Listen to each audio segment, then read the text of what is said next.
we're going to talk about why you might be losing deals without even realizing it. And the fix is, I want you to think like a doctor. Let me explain. Would you trust a doctor who doesn't ask what's wrong, but just gives you a prescription and says, here, this should help? Of course not, right? Doesn't sound right. He never asked you a question. He's prescribing already.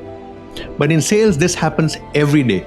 Sellers skip the diagnosis and jump straight to pitching. They don't understand the buyer's pain and wonder why the deal never goes forward. That's not selling, my friends. That's sales malpractice. So in the next few minutes, I'm going to show you how to stop committing sales malpractice. I'm going to share my 7-question framework. It's a proven flow, turns rushed sales calls into trust-building conversations that close themselves. Hi, I'm Dr. Deepak Bhootra. I'm founder of Jabulani Consulting. I'm a sales strategist and a professional over-deliverer. I help B2B consultants, sales teams, and founders stop sounding like vendors and start showing up like trusted advisors. Now, how do you become a trusted advisor? Well, I think I gave you the clue already, right? Start thinking like a doctor. Let's expand on that a bit, okay? I don't want you to present. I want you to ask. I want you to listen. I want you to dig for more information. Let's fix this together step by step. Here's step number 1, symptoms. The first question is simple. What prompted you to take this call today? Think about it. It's the sales equivalent of a doctor asking what brings you in today. And just like a good doctor, your job isn't to jump in, it's to listen. Even if your answer feels vague, let them talk. That vagueness is the first layer of pain. Don't cut them off. Don't reframe too soon. Let them talk even if it sounds vague. It's okay.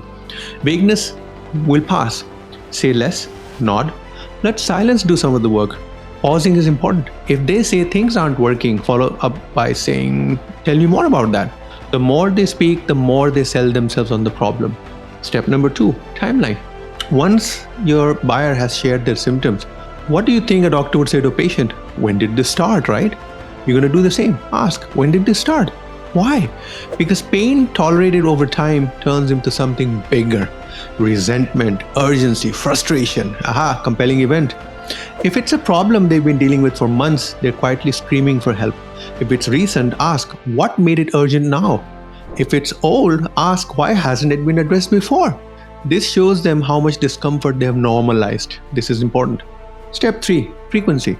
Now think, what's the next thing a doctor asks you? How often is this happening? You need to ask the same.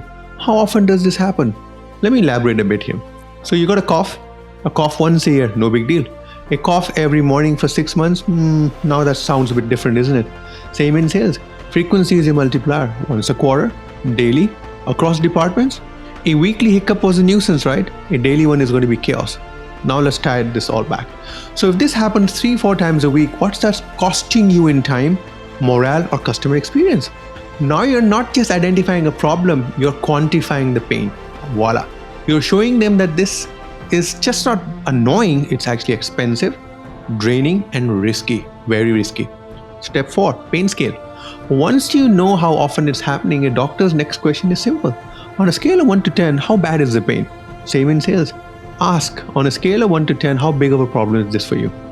Why? Because a headache that's a 3 gets a Tylenol. A headache that's a 9 gets an MRI. If they're 7, 8, or 9, you need to confirm the urgency. But if they say 6 or below, hey, pause. I typically would say, that's interesting. Based on everything you've shared so far, the frequency, the ripple effects, I wonder if it's closer to an 8 or 9. Would you agree, or am I missing something? Again, you're not pushing, you're penetrating, you're asking to be a partner, right? Because sometimes what might be a 6 is really a 9 in disguise. And let me tell you why that's happening. It's happening because just like any doctor would tell you, your pain threshold is high. You need to make your buyer recognize the pain they have is being normalized. Step 5, previous remedies. Now ask, what have you tried to fix this? And this is extremely important. This is your credibility check.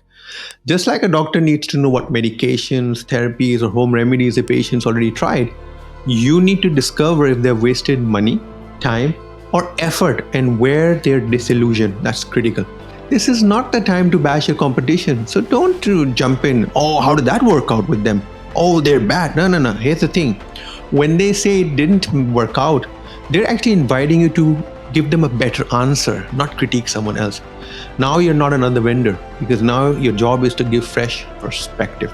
Step number 6, future consequences. Now think about what a doctor does next.